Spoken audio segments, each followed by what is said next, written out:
The invasion of Poland was the final straw for Britain and France. There was no justification for the invasion other than to simply capture territory from a foreign land, and so Britain and France delivered an ultimatum to Hitler: withdraw his troops or there would be war.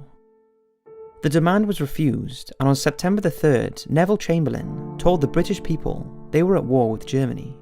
Unless we heard from them by 11 o'clock that they were prepared at once to withdraw their troops from Poland, a state of war would exist between us. I have to tell you now that no such undertaking has been received, and that consequently this country is at war with Germany.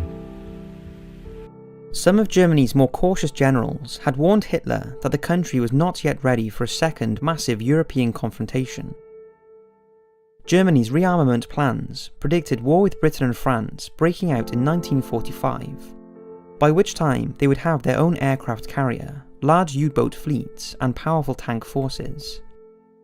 The generals therefore concocted their Blitzkrieg style of war. Blitzkrieg meant lightning war, and called for the widespread use of tanks and aircraft to break through enemy formations, to capture key strategic areas, and divide enemy forces up to make them easier to destroy. Above all, it was intended to achieve a quick victory rather than a drawn-out war of attrition which Germany could not afford. It was first used in Poland, and the Polish army proved totally inadequate for this new form of warfare. In less than a month, the Polish army was annihilated, and the German army, the Wehrmacht, began consolidating their positions in western Poland, as the Soviet Union invaded the east of the country on September the 17th, as von Ribbentrop had agreed to, and was something that was all but ignored by Britain and France, who concentrated on Germany. Poland ceased to exist as a free country on October the 6th, 1939, and Nazi Germany now shared a land border with the communist Soviet Union. Britain and France's declaration of war on Germany sent shockwaves across Europe that were felt politically but appeared to do very little else. Belgium, Holland and Norway joined a chorus of European voices, declaring themselves neutral in the fighting. But in fact, there seemed to be very little fighting at all. In terms of helping defend Poland, Britain and France could do very little, and instead they prepared for when Hitler would charge west. This was the start of the phony war, a period where both sides seemed to be doing everything they would normally do in a war, except all-out warfare. The French mobilised their armed forces and sent them to the border, while Britain created the British Expeditionary Force, or BEF, to be sent to France to support them, mirroring how the country went to war in 1914.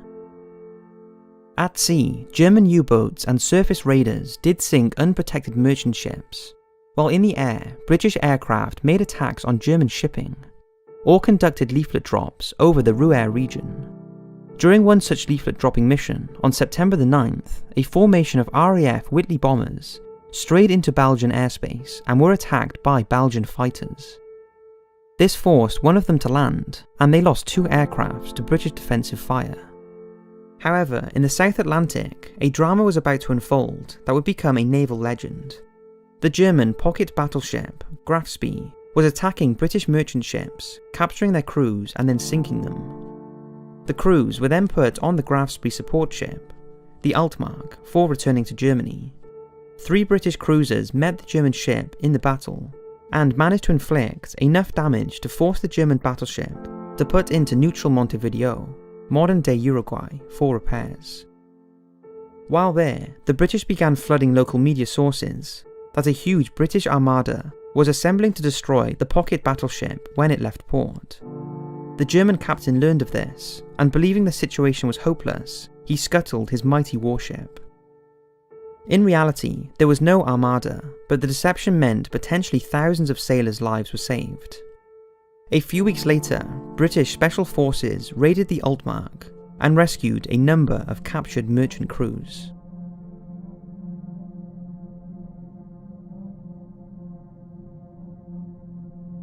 Everyone knew the phony war couldn't last forever, and it would only be a matter of time before Hitler struck west at France.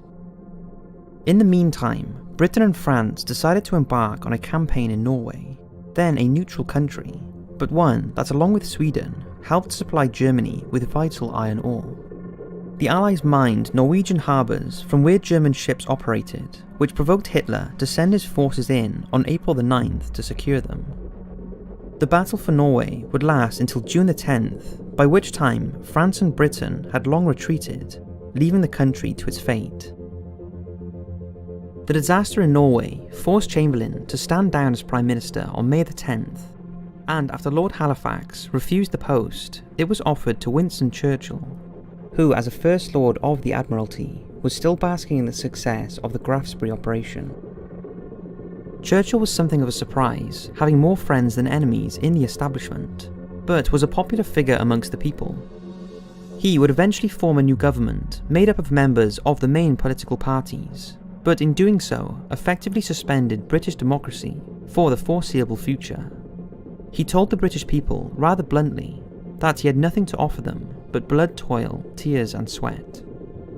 Across the Channel, the French had been preparing for another war against Germany for over a decade by constructing the Maginot Line, a series of tough fortifications along the border with Germany.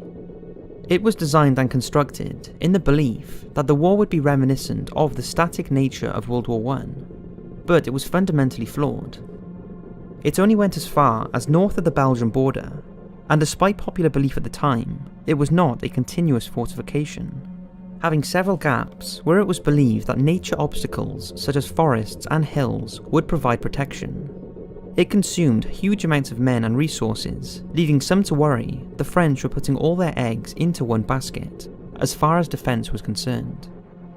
Hitler looked at the situation and immediately saw what had to be done. He was simply going to bypass it by going through Belgium and Holland. Like the Kaiser before him in 1914, he paid little interest to Belgium's or anyone else's declaration of neutrality if it served his purpose. On May the 10th, 1940, Germany struck west, quickly overrunning Belgium, Luxembourg and the Netherlands, and turning inwards to the heart of France. All the Maginot Line had achieved was to swell the fighting into neighbouring countries and effectively hand even more of Europe to Hitler.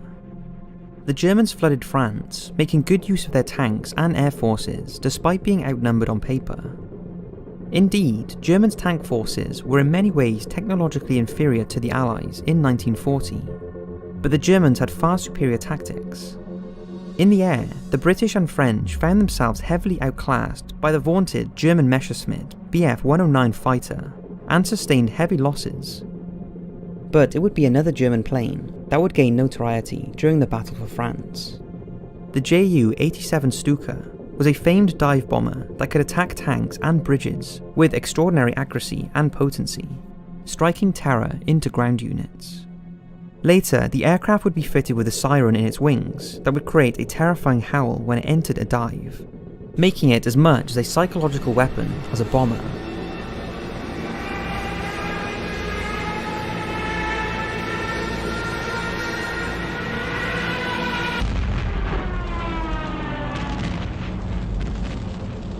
To compound problems for the Allies, the quick German succession and the failure of the Maginot Line to keep Hitler's forces at bay saw French morale in particular suffer terribly.